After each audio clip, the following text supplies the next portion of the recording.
Hi everybody, Jeremy Siskind here. Happy holidays. You could tell I'm excited because I'm in this beautiful light beam right here, which is I'm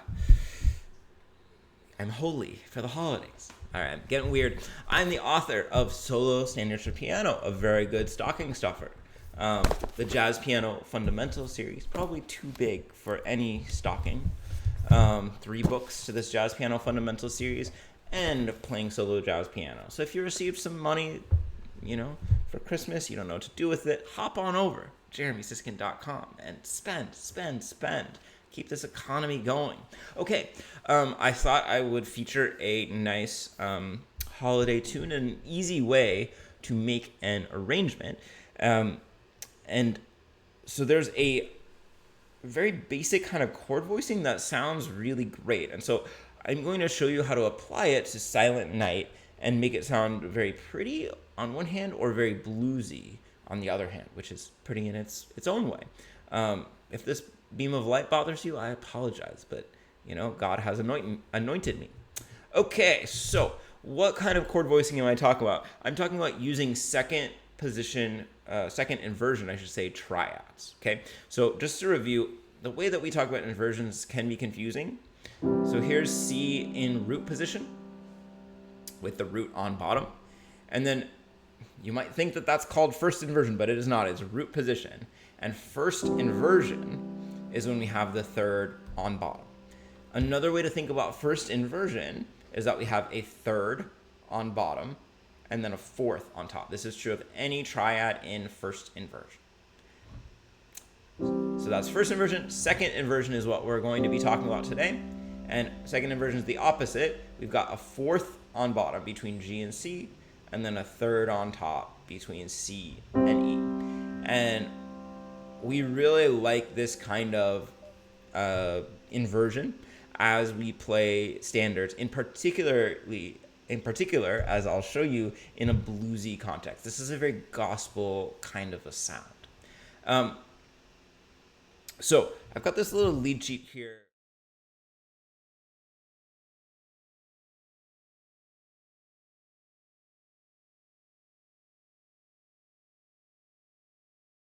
So first we're going to do it in a non-bluesy way, and then we'll do it in a bluesy way. I put it in A flat for reasons that don't really concern you. So now you might be wondering, how do we determine which triads to use, which notes to use? And the answer is that we're going to get them from the appropriate scale or mode. So for this A flat chord, we're, at least at the beginning, going to use the A flat Ionian, or just more plainly said, the A flat major scale.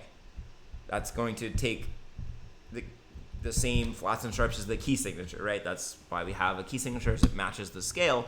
So here, we're just going to stack a third beneath each of these notes, because remember the pattern here is a third on bottom, a third below the melody, and then a fourth below that. I said that in a confusing way. Let me say that again. If we're going from top down, it's going to be a third below the melody and then a fourth below that. So we've got a third under each of these melody notes. We don't need to add any flats and sharps because we're just matching the key signature. And then we're going to add a fourth below that harmony note. So G is a fourth below C. And here it might be a perfect fourth, or it might be another kind of fourth, like a diminished fourth, just depending where we are in the scale. I think this works out so that it's a perfect fourth every time. This often confuses people in modal voicings. You're going to get different sonorities or different types of voicings just depending on where you are in the scale. So it might be a major third, it might be a minor third, it might be a perfect fourth, it might be a diminished fourth. I did that one wrong. I should have written E flat, but I wrote a G. That one I did right.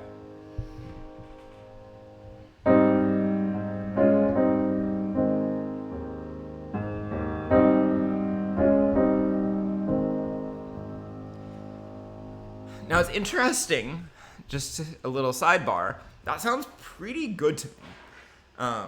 And I'm really just playing those notes and then just the root and the bass.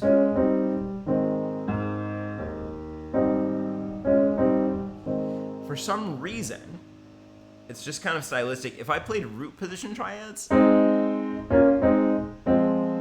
it doesn't sound like jazz at all. So putting these triads in inversion is really important. All right, let's do this second line now. And so for this E flat chord, we're gonna call this an E flat 7 because the function is that it's a 5 chord. So we're gonna be using the E flat Mixolydian mode, which very conveniently has the same flats and sharps as A flat major. E flat has 3 sharps. You add 1 to make, E flat has 3 flats. You add 1 to make it Mixolydian. Same notes exactly as A flat major, so we don't really have to worry about any extra flats or sharps. So I'm going to do that same process. I'm going to write a third below each of these melody notes, and then a fourth below that. And here we do actually get this diminished fourth, and that is totally fine. That is the way of the world. Sometimes it's perfect fourth, sometimes it's diminished.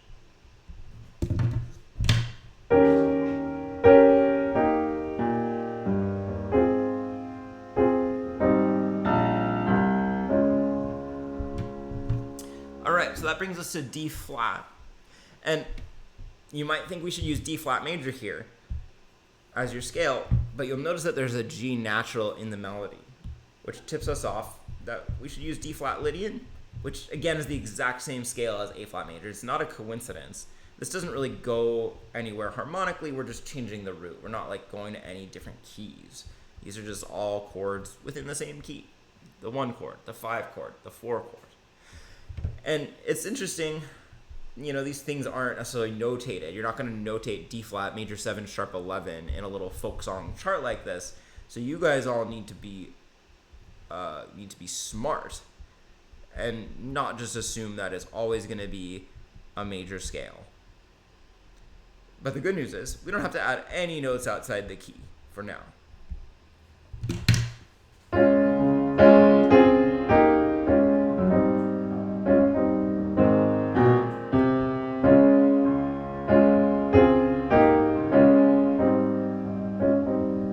Pretty nice, right? It really fills out the harmony so well.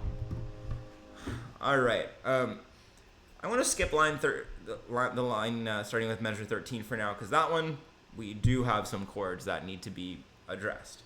But this bottom line, I should say E flat, everything is just beautifully within the key of A flat major. We don't need to add any extra flats and sharps. I am going to change one thing here, which is that for this very last chord, if we followed our same pattern of second inversion triads, this is really going to sound like F minor because we have the notes F, A flat, and C. It doesn't sound terrible, but for an ending, I want it to sound more conclusive. So I'm going to go to a first inversion triad, which, you know, in case of emergency, break glass. In case of emergency, we can go to a first inversion triad instead of a second inversion triad. So that's what I'll plan to do here. So this is...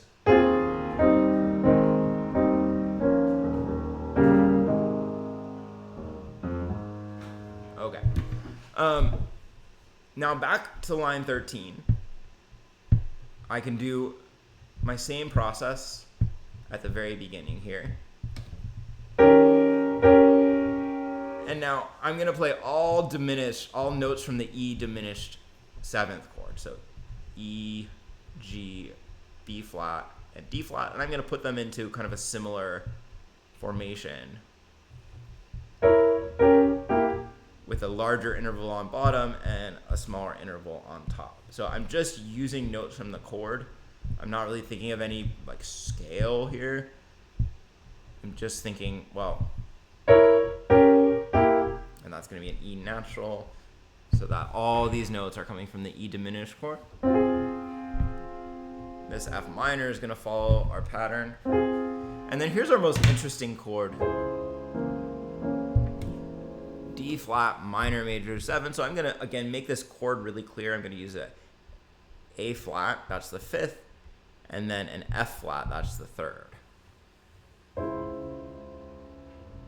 So let me play this all the way through for you. I'll activate this mode so that hopefully you can see. Really with the left hand, I'm just playing the root nice and low. And then when there's space, I'll probably do some kind of a short melody. Maybe or just scalar arpeggiating the chord to fill in the space.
How? Because I'm a nice guy. So one way that we can make things bluesy, and I know this is like so simple, it's almost laughable, but instead of using major chords, we can transition to dominant chords. So instead of thinking about this first A flat triad as A flat major, we're going to think of it as A flat 7. Okay, and so when we have this dominant chord, we're going to use an A flat mixolydian. I don't know, I'm being weird. Scale. So now that transition means that we're going to use a G flat instead of a G natural. Okay, so each of these G's now going to become G flat. Oops, that doesn't change. And so notice the big difference that that makes as I play.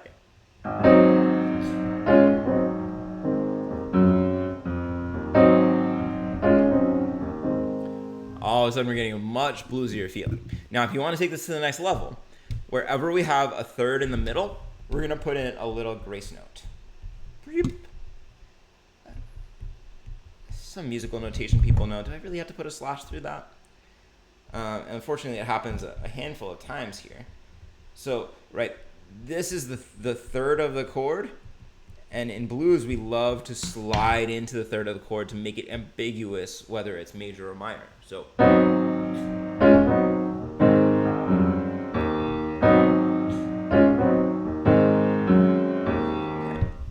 Now, in this next part, we don't have to change anything about the notes, but we do have the third of the chord. And so again, I'm going to add little grace notes. And I could do it in front of all these chords, actually. Put an F sharp to G. I'm choosing that because it's the third of the chord.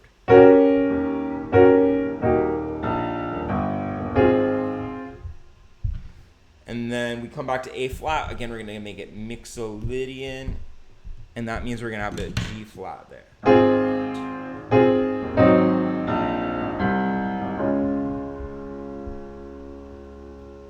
Okay. Same thing with this D flat. This is the 4 chord in the blues. The 4 is dominant too. We're going to make it D flat 7. And it's not going to be Lydian. It's going to be Lydian. That cracks me up. I'm not sure why.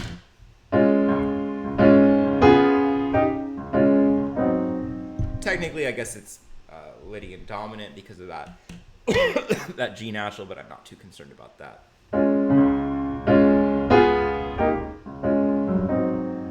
Okay, back to A flat. I'm going to make it A flat 7, add these G flats. We're going to add in these grace notes. I wonder if we can add in a grace note right here, like an E natural going into Atlas.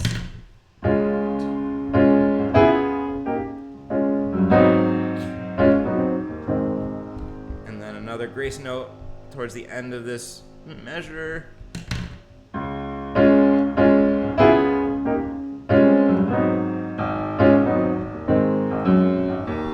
Okay, again, we're so fortunate in this song that we very frequently have the third in the middle, and it's such a nice time to add these grace notes.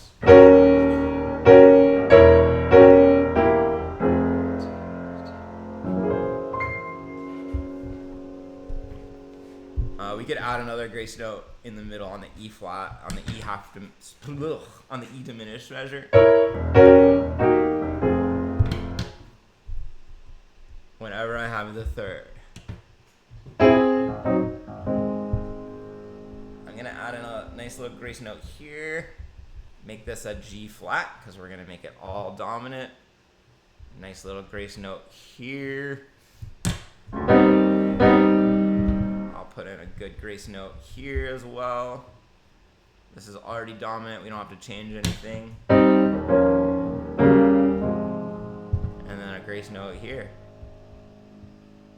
So pretty simple changes, turning it from a nice peaceful arrangement to a bluesy arrangement. So let's hear how this sounds all together.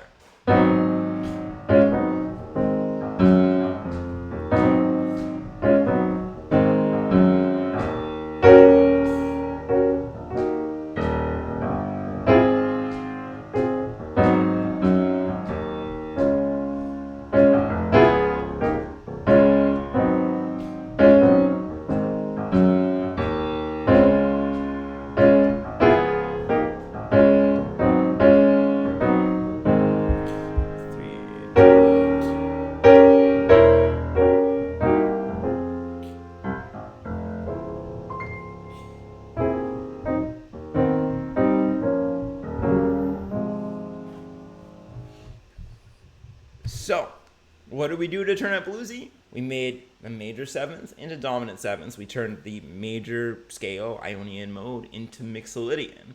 And then I put in a bunch of grace notes to give it that bluesy effect, especially when I saw the third in the middle of the chord. Sometimes the third on the top of the chord. And then also a fifth, like sharp 5 leading in the 6 can be a really nice grace note too. So this is a really nice arrangement where you're really putting all the chord voicings, simple voicings, into the right hand, and it allows your left hand to go nice into that really deep bottom range of the piano and have everything sound really full. If you like that, you'll like these books, right? Playing Solo Jazz Piano, the Jazz Piano Fundamentals series. You get a great deal on them over at jeremysiskind.com, or you can pick them up on Amazon. Thanks for watching, everybody. If you have made it this far, say something about this beautiful beam of light that I have to figure out how to fix technically at some point. Thanks, everyone.